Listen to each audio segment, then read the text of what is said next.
అయితే పూర్తి నా విద్యాభ్యాసం అంతా తెలుగులో జరిగినందువల్ల తెలుగులో మాట్లాడటం ఇది కష్టం లేదు.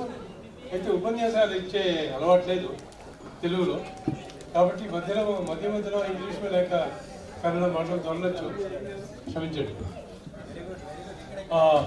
ఇప్పుడప్పుడే మిత్రులు డాక్టర్ వెంకటయ్య గారు మీకు కర్ణాటకలో చార్వాకుల ఆనవాళ్ళు అనే విషయాల గురించి చాలా విషయాలు చెప్పారు. చార్వాక సిద్ధాంతం కర్ణాటక కావచ్చు, ఆంధ్ర కావచ్చు, లేక భారతదేశంలో వేరే వివిధ ప్రదేశాల్లో ప్రాచీన కాలంలో వ్యాపించి ఉండేది అనేది మనకు తెలిసిన విషయం. ముఖ్యంగా దేవిప్రసాద్ చట్టాపాధ్యాయ గారి లోకాయత ఆ పుస్తకాన్ని మనం ఆధారంగా పెట్టుకుంటే ఆ ప్రాచీన సిద్ధాంతం గురించి మనకి అన్నీ తెలుస్తుంది. అయితే నేను ఇప్పుడు ముఖ్యంగా మాట్లాడటం కర్ణాటక గురించి. కర్ణాటకలో అనేక హేతువాదం, కర్ణాటక అనుభవాలు.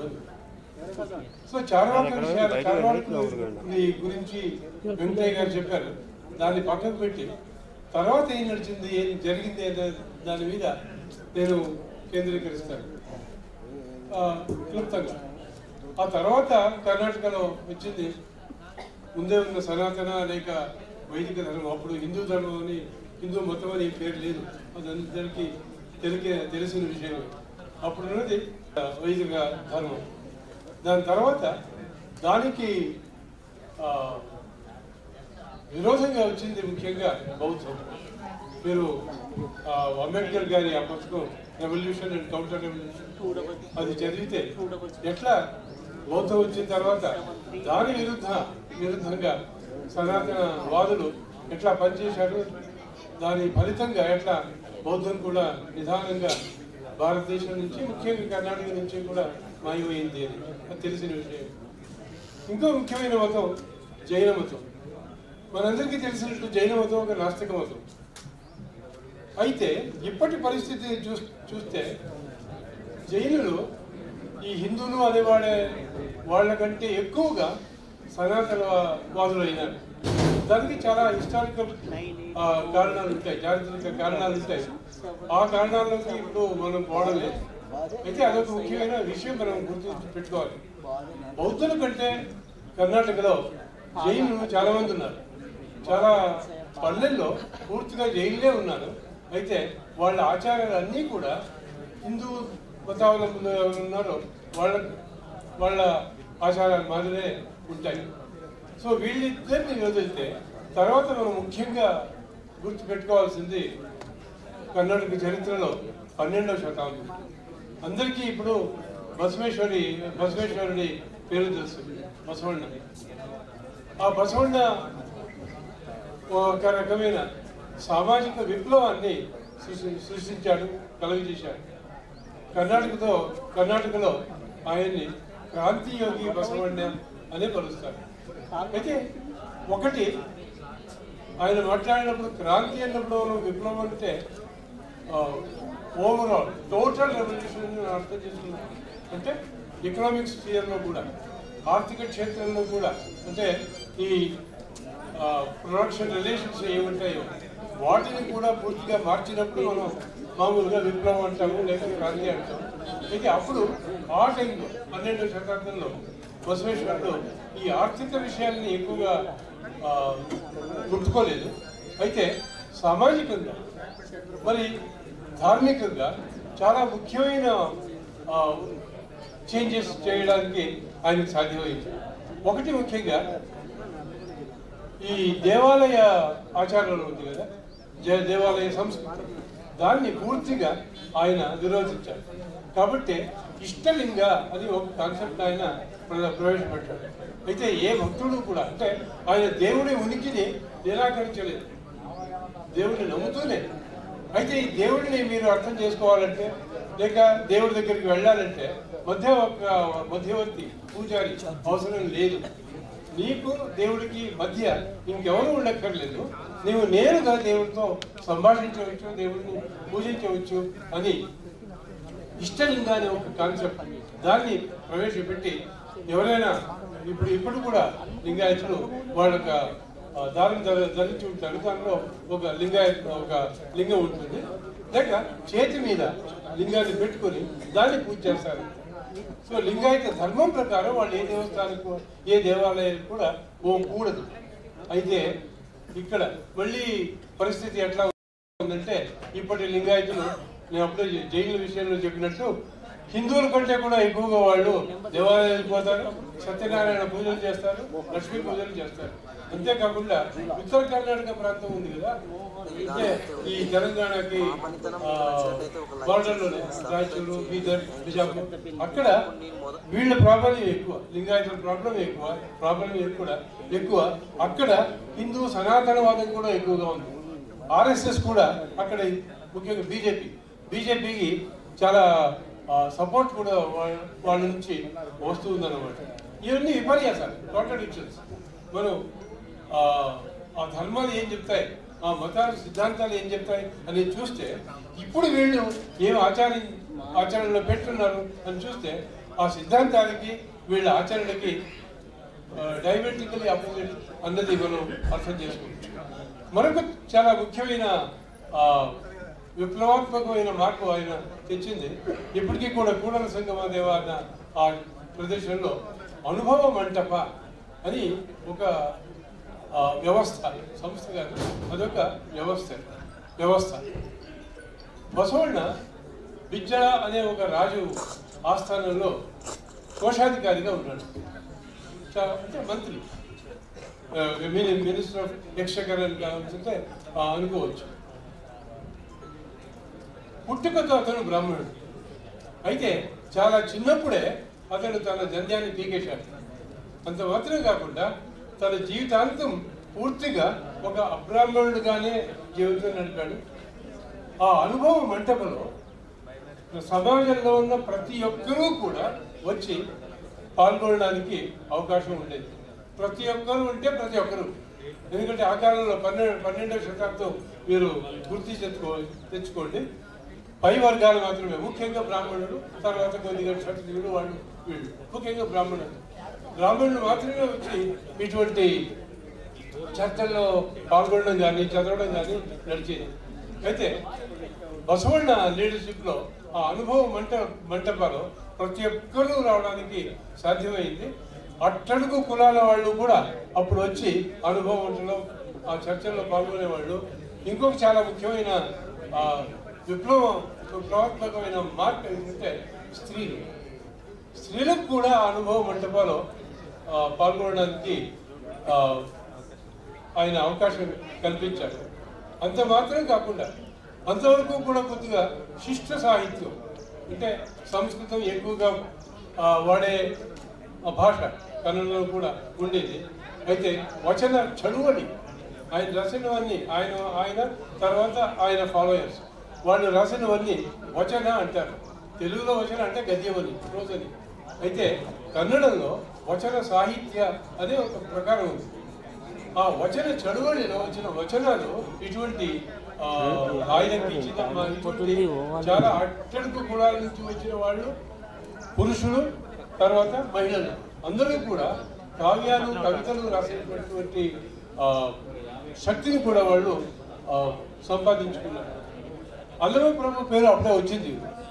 ఆయన ఏ కులం అన్నది తెలియదు. అయితే ఒక్కటి మాత్రం సత్యం, ఆయన సమాజంలో చాలా కింది కులం నుంచి వచ్చాడు. ఈ అనుభవ మంటపానికి అధ్యక్షుడు అల్లమ ప్రభు. ఇప్పుడు మామూలుగా మనం మోడర్న్ పోయిటరీ గురించి మాట్లాడేటప్పుడు కాంప్లెక్సిటీ గురించి మాట్లాడుకుంటాం. అంటే మోడర్న్ పోయిటరీ చాలా కష్టంగా ఉంటుంది, అర్థం కాదు. అయితే మీరు అల్లమ ప్రభు ఏదైనా పోయి చదివినప్పుడు కూడా అంతే, దాంట్లో అన్ని మెటాఫర్స్ ఉంటాయి, అన్ని సిమిలీలు. అంటే ఈ అలంకారికంగా ఏ భాష ఉంటుందో అది కూడా ఉంటుంది. భాష కన్నడమే, అందరూ మాట్లాడేటటువంటి కన్నడమే. అయితే ఆయన వాడేటువంటి ఆ రూపకాలు, ఆ ఉపమలు, అవన్నీ కూడా చాలా కష్టపడి అర్థం చేసుకోవాలి. ఎందుకంటే అవన్నీ కూడా ఆయన తన అనుభవ ద్రవ్యం ఏముంది దాని నుంచి తీసి రాసినది. ఇంకొకటి, ఇప్పుడు కులాంతర వివాహాల గురించి మనం మాట్లాడుతుంటాం. అప్పుడే బసవಣ್ణ తన నాయకత్వంలో ఒక బ్రాహ్మణ యువతి తర్వాత దళిత యువకుడు వాళ్ళిద్దరి మధ్య వివాహం తనే దగ్గర నుంచుని ఆయన చేశారు. అయితే ఈ దళిత యువకుడు బ్రాహ్మణ యువతి నడువ నడిచిన ఈ వివాహం నడిచినందువల్ల సమాజంలో కొద్దిగా కల్లోలం స్టార్ట్ అయ్యింది. అప్పుడున్న ఈ వెస్టెడ్ ఇంట్రెస్ట్ అంటాం కదా, ముఖ్యంగా పురోహితులు బ్రాహ్మణ సంఘాలు శక్తులు వాళ్ళు ఈ బసవಣ್ణ గురించి అవాకులు చెవాకులు అన్ని పిచ్చడ రాజుకు పోయి చెప్పినారు. అప్పుడు లాస్ట్లో శరణ క్రాంతి అనే నడిచింది, పెద్ద యుద్ధం నడిచింది. యుద్ధం మాదిరి ఆ దీనిలో ఈ పురోహిత శక్తులు వీళ్ళందరినీ శరణను అనేవాళ్ళు, బసవಣ್ణ ఫాలో చేస్తారు. శరణు వాళ్ళ మీద దాడి చేసి చాలా మందిని చంపేశారు. తర్వాత కూడా లింగాయత ధర్మం ఉంది. నేను అప్పుడే చెప్పినట్టు ఇప్పటికీ కూడా లింగాయత ధర్మాన్ని లేక వీరశైవ ధర్మాన్ని మళ్ళీ పెద్ద కాంట్రవర్సీ ఇప్పుడు కర్ణాటకలో నడుస్తోంది. వీరశైవులు హిందువులా కాదా అని కొందరు, లేదు వీరశైవులు కూడా హిందువులే అని కొందరు, వీరశైవులు హిందువులు కాదు మాది వేరే ధర్మం అని మరికొందరు. ఇట్లా వాళ్ళలోనే ఒక రకమైన వాద వివాదాలు నడుస్తున్నాయి. ఏది ఏమైనా కర్ణాటక చరిత్రలో ఈ బసవಣ್ణ ఏ ఒక ఉద్యమానికైతే నాయకత్వం వహించారో అది చాలా పెద్ద సామాజిక మార్పుని తేగలిగింది.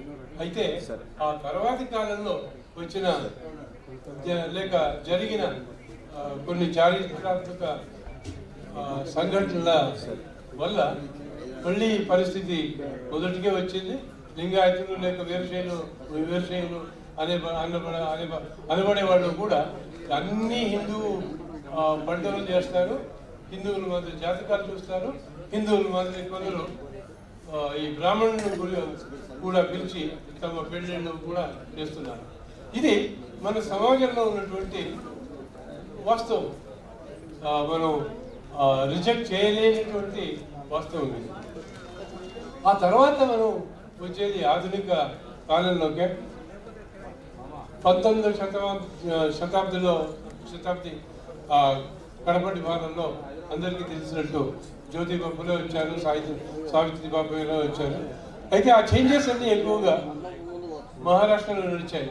వాటి ప్రభావం కర్ణాటకలో ఎక్కువ తక్షణం లేదు. ఆ తర్వాత మనకు ముఖ్యమైన వ్యక్తి అంబేద్కర్. అదే సమయంలోనే కమ్యూనిస్ట్ ఉద్యమాలు కూడా వచ్చాయి. 1925లో కమ్యూనిస్ట్ పార్టీ స్థాపన అయింది. అంబేద్కర్ కూడా అదే సమయంలో తమ సామాజిక పోరాటాన్ని కూడా నడిపేవారు. అయితే కర్ణాటకలో అంబేద్కర్ ఉద్యమం ప్రభావం కూడా ఆ టైంలో ఎక్కువ లేదు.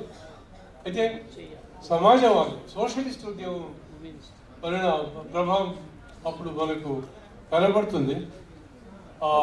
ముఖ్యంగా స్వాతంత్రం వచ్చిన తర్వాత 1947 తర్వాత నిదానంగానైనా అక్కడి ప్రజలు కూడా ఈ వేరే విషయాలకి స్పందించడం స్టార్ట్ చేశారు.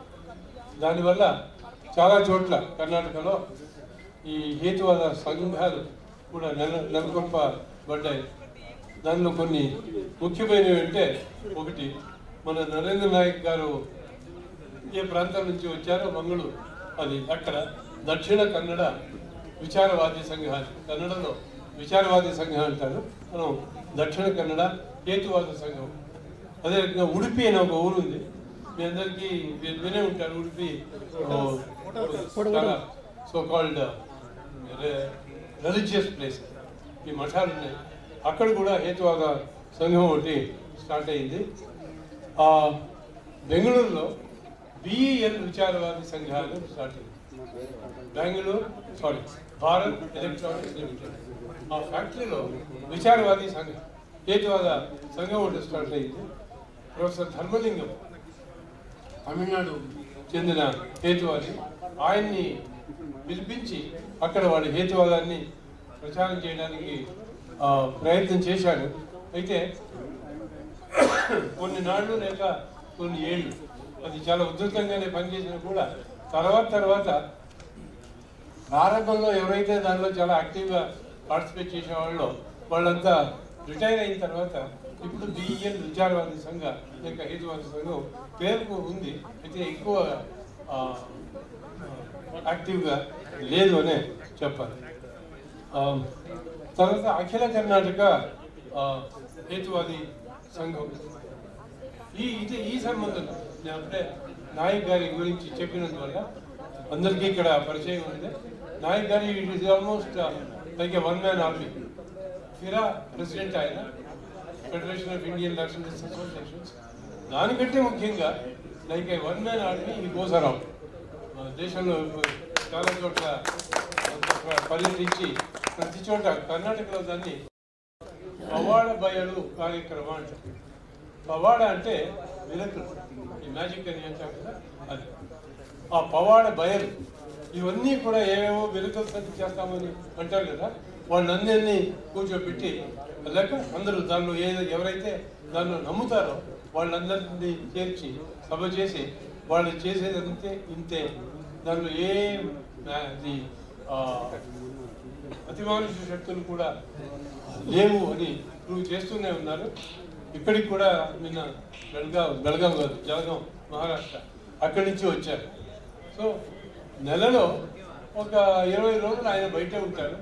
మంగళూరు ముఖ్యంగా ఆయన బయాలజీ ప్రొఫెసర్గా ఉండి దానికి రాజీనామా చేసి ఇప్పుడు ఫుల్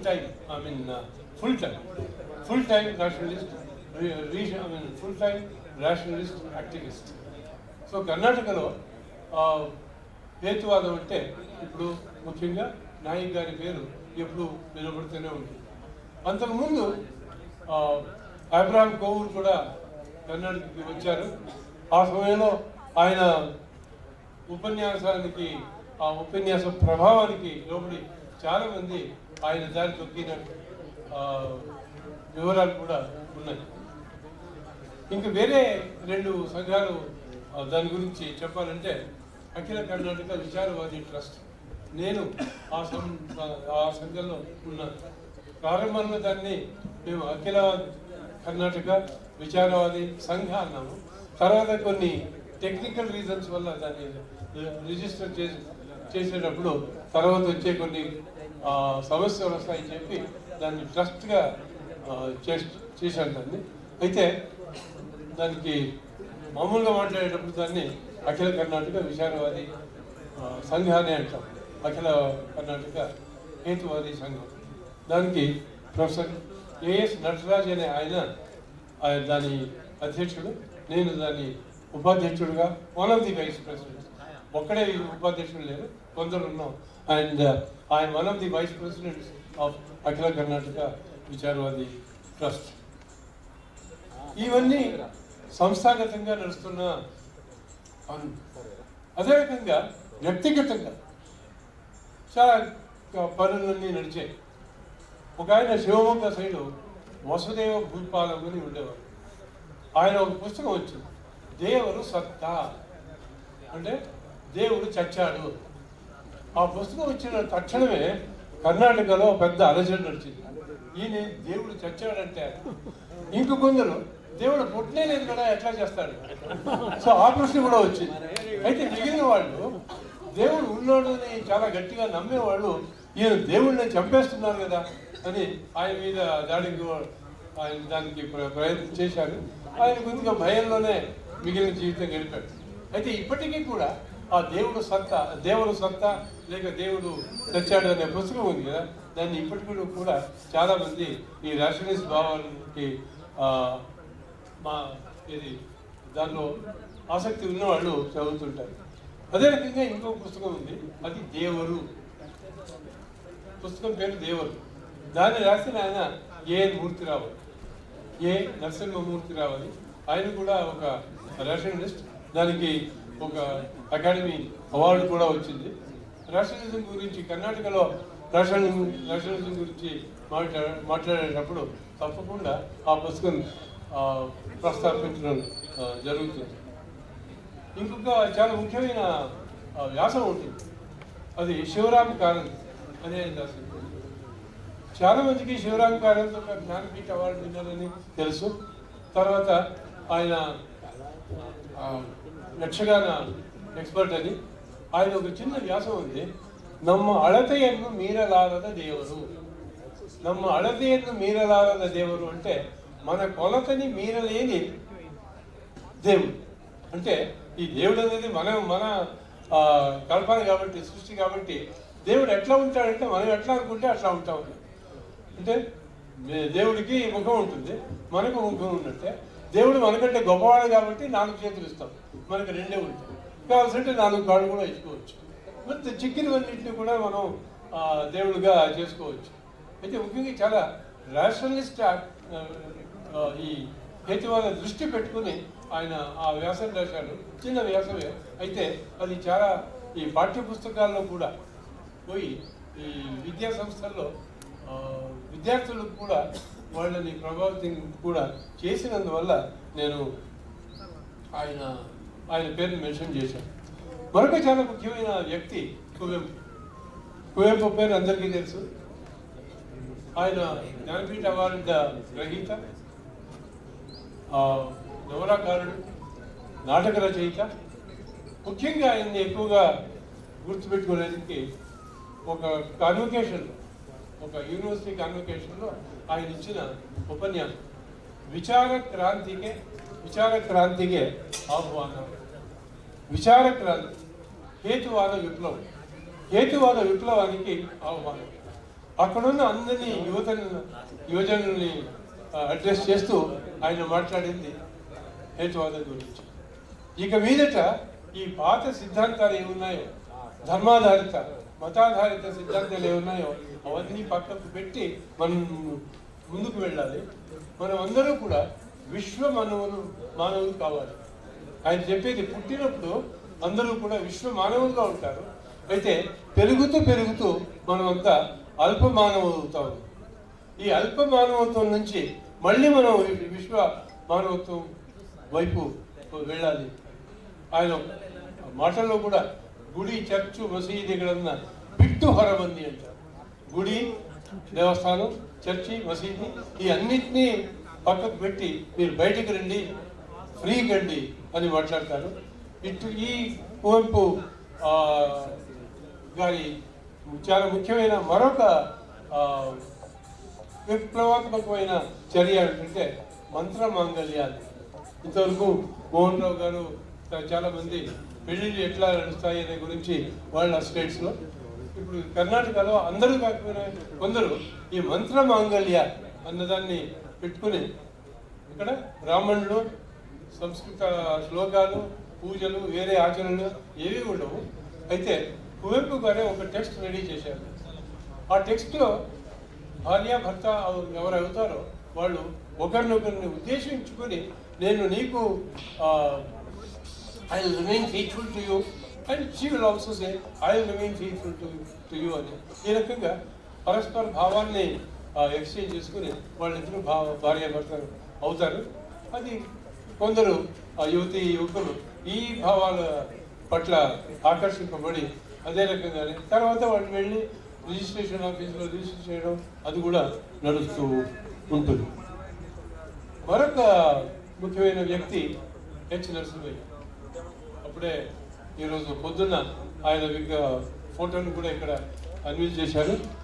ఇన్సిడెంటలీ చూస్తే నేను 36 సంవత్సరాలు నరసింహయ్య గారు ఏ ఎడ్యుకేషన్ సొసైటీలో చాలా యాక్టివ్గా ఉన్నారో, దాన్ని లీడ్ చేశారో అదే కాలేజీలోనే, అదే మేనేజ్మెంట్లోనే నేను ఇంగ్లీష్ డిపార్ట్మెంట్లో ఉన్నాను. నేషనల్ కాలేజ్ బెంగళూరులో జయనగర్ అనే ఒక ఏరియా ఉంది, అక్కడ నేషనల్ కాలేజ్ అని. అక్కడ 2006లో ఆ కాలేజీ ప్రిన్సిపాల్గా నేను రిటైర్ అయ్యాను. ఇంగ్లీష్ పాఠం చేసేవాడు. నరసింహయ్య గారు కూడా, ఆయన పేరు కూడా కర్ణాటకలో హేతువాదం గురించి మాట్లాడేటప్పుడు నిలబడుతూ ఉంటుంది. ముఖ్యంగా ఆయన పుట్టపర్తి సాయిబాబాకు వేసిన సవాలు చాలా తమాషాగా చాలామంది గుర్తుపెట్టుకుంటుంటారు. సాయిబాబా వచ్చి అందరికీ వాచులు, చైన్లు, ఉంగరాలు ఇస్తారు కదా. ఆయన చెప్పింది ఒకటే, మీరు అందరికీ వాచులు, ఉంగరాలు అన్ని ఇస్తుంటారు చేతితో పట్టేవి, నాకు అది ఏది వద్దు, ఒక గుమ్మడికాయ, ఎందుకంటే గుమ్మడికాయని ఇక్కడి నుంచో అక్కడి నుంచో. సో దాని మీద పెద్దగా గలభా జరిగింది. అది కూడా ఆయన చెప్పినప్పుడు ఆయన బెంగళూరు యూనివర్సిటీ వైస్ ఛాన్సలర్గా ఉన్నారు, ఒక టర్మ్ ముగించారు. అయితే ఆంధ్రాలో ఉన్నట్టు కర్ణాటకలో కూడా పుట్టపర్తి సాగర్ శిష్యులు చాలామంది ఉన్నారు. సో వాళ్ళ ప్రభావం ఎంత ఉండేదంటే నరసింహయ్య గారు రెండో టర్మ్ పూర్తి చేయడానికి ఆయనకు సాధ్యపడలేదు. అయితే ఒక ఇన్సిడెంట్ మీద తమాషకు చాలామంది అంటుంటారు, అది గుమ్మడికాయను అడిగిన నరసింహయ్య అని. అయితే ఆ గుమ్మడికాయ అడగడం వెనక ఉన్న రాష్ట్రమిస్ట్ థాట్ ఉంది కదా, అది చాలా ముఖ్యం. ఆయన ఆఫీస్లో ఇప్పటికీ ఉంది. ఆయన 2005లో ఆయన చనిపోయారు. ఆయన ఆఫీస్లో ఒక క్వశ్చన్ మార్క్, ప్రశ్నిసదే ఒప్పబేడి, ప్రశ్నించకుండా దేన్ని ఒప్పుకోవద్దు. నేను అప్పుడు ప్రిన్సిపాల్గా ఉండేవాడిని. నేను తమాషగా చెప్పేవాళ్ళం, మీరు చెప్పేది ప్రశ్నించండి, తర్వాత నేను చెప్పింది ఒప్పుకోండి అని చెప్తుంటాను మీరు. అయినా అంటే ఆయన మా ఎడ్యుకేషన్ సొసైటీకి ప్రెసిడెంట్, నేను అక్కడ ఒక అధ్యాపకుడిని, తర్వాత ప్రిన్సిపల్ అయ్యాను. అయితే ఒక డెమోక్రాటిక్ పరిస్థితి వాతావరణం కూడా ఉండేది. నేను ఒక టీచర్గా కూడా ఆయనతో ఎన్నో విషయాల గురించి ఆయనతో వివాదం కావాల్సిన అప్పుడప్పుడు పెద్దగానే గట్టిగా కొట్లాడటం కూడా నడిచేది. అయితే ఆ డెమోక్రటిక్ స్పిరిట్ అక్కడ ఉండేదన్నమాట. ఆయన పుస్తకాలు కూడా ఉన్నాయి. ఒకటి ఆయన పోరాటం అది ఒక ఆటోబయోగ్రఫీ, మరొకటి తెరేద మన ఓపెన్ మైండ్, తెరచిన మనస్సు. ఆ తెరద మనలో ఆయన ఈ విషయాల గురించి చెప్పారు. ఇంకొకటి ముఖ్యమైన కమిటీ పొద్దున్న చెప్తూ మన మిత్రుడు ఒకడు అసెంబ్లీలో ఈ కమిటీ వేశారని. అది అసెంబ్లీలో వేసిన కమిటీ కాదు, సాయిబాబా విరుద్ధంగా వేసిన కమిటీ యూనివర్సిటీ నుంచి వైస్ ఛాన్సలర్గా ఉన్నప్పుడు. ఆయన వేసిన ఇంకొక కమిటీ ఉత్తర కర్ణాటకలో చాలా ప్రాచుర్యం ఉన్న బాణావతి గురించి కూడా ఒక కమిటీ వేశారు. ఆ కమిటీ మెంబర్స్ అంతా వచ్చి ఇక్కడ దీనిలో ఏది పసలేదు, ఇదంతా మనుషుల అక్కడ ప్రజల మూఢనమ్మకాలని చెప్పారు. తర్వాత అక్కడ పాండవపూర్ అని ఒక ఊరుంది మండ్య జిల్లాలో. ఆ పాండవపూర్లో ఒక చిన్న సైజు సాయిబాబా పుట్టుకొచ్చాడు. నేను కూడా సాయిబాబా అపరావతారం అని దాని గురించి ఒక ఇన్వెస్టిగేట్ చేసి అది కూడా ఒక ఫ్రాడులెంట్ కేసు అని తేలింది. ఈ రకంగా ఆయన చాలా తక్కువ కొల నుంచి తక్కువ అంటే ఏదో కొల నుంచి వచ్చారు. అయితే విద్యాభ్యాసం వల్ల అన్ని సరైన రీతిలో అర్థం చేసుకున్నారు. న్యూక్లియర్ ఫిజిక్స్ ప్రొఫెసర్ అయ్యారు. ఒక అమెరికన్ యూనివర్సిటీలో పిహెచ్డి చేశారు. అయితే పూర్తిగా తన జీవితాన్ని నేషనల్ ఎడ్యుకేషన్ సొసైటీకి అంకితం చేశారు. పొద్దున ఆయన చెప్తున్నట్టు అక్కడ హాస్టల్లోనే ఆయన ఉండేవారు. ఇప్పటికీ కూడా నేషనల్ కాలేజీ బసవనగుడిలో ఆయన ఏ రూమ్లో అయితే ఉండేవారో ఆ రూమ్లో అట్లాగే మెయింటైన్ చేస్తున్నారు. ఆయన యూజ్ చేసిన కొంచెం ఒక పరుపు పుస్తకాలు అటువంటివన్నీ పెట్టుకున్నారు.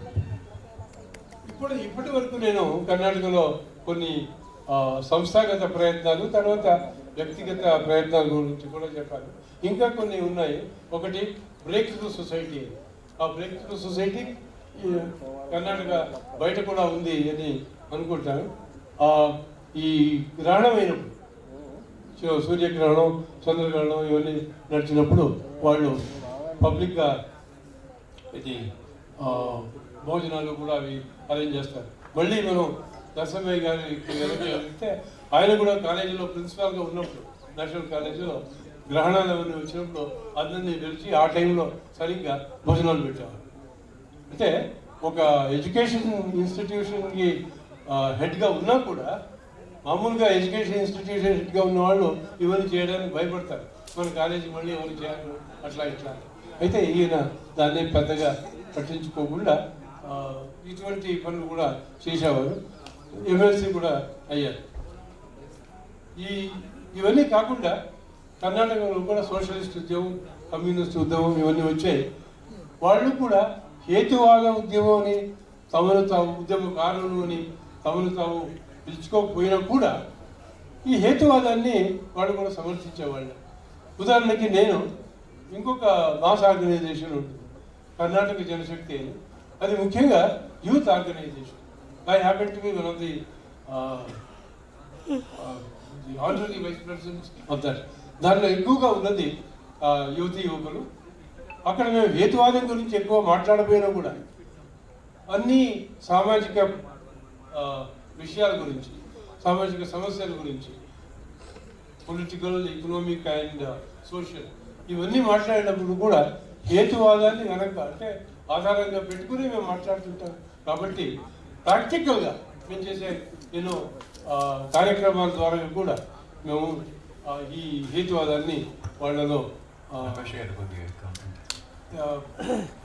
ఇది ప్రసారం చేయడానికి ప్రయత్నం చేస్తున్నాం.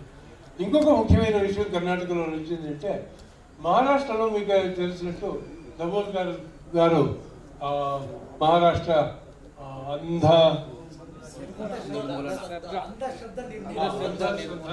నిర్మూలన సమితి దాని ఆధ్వర్యంలో అక్కడ ఒక శాసనం కూడా చేయడానికి ఆయనకు సాధ్యం అయింది. అయితే ఆయన పోయిన తర్వాత, ఆయన్ని హత్య చేసిన తర్వాత, అదే రకంగా దాన్ని ఉదాహరణగా పెట్టుకుని మేము కర్ణాటకలో కూడా ఆ ప్రయత్నం చేసాం.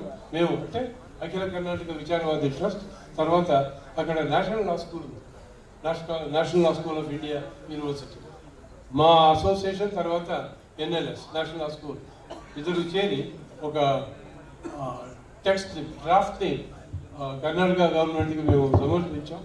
దాని ఆధారంగా అక్కడ ఇప్పుడు యాంటీ సూపర్స్టిషన్ యాక్ట్ ఉంది. యాంటీ సూపర్స్టిషన్ బిల్ని మేము నేషనల్ లా స్కూల్ వాళ్ళు, తర్వాత అఖిల కర్ణాటక విచారవాద సంఘం వాళ్ళు, తర్వాత వేరే వాళ్ళు కూడా అందరూ చేరి ఒక డ్రాఫ్ట్ బిల్ని ఇచ్చాము. అయితే మేము చెప్పినవన్నీ వాళ్ళు నిజాన్ని దానిలో ఆ యాంటీ సూపర్స్టిషన్ యాక్ట్లో చెప్పించాలని చెప్పలేము. దాన్ని కొద్దిగా డైలీ చేశారు.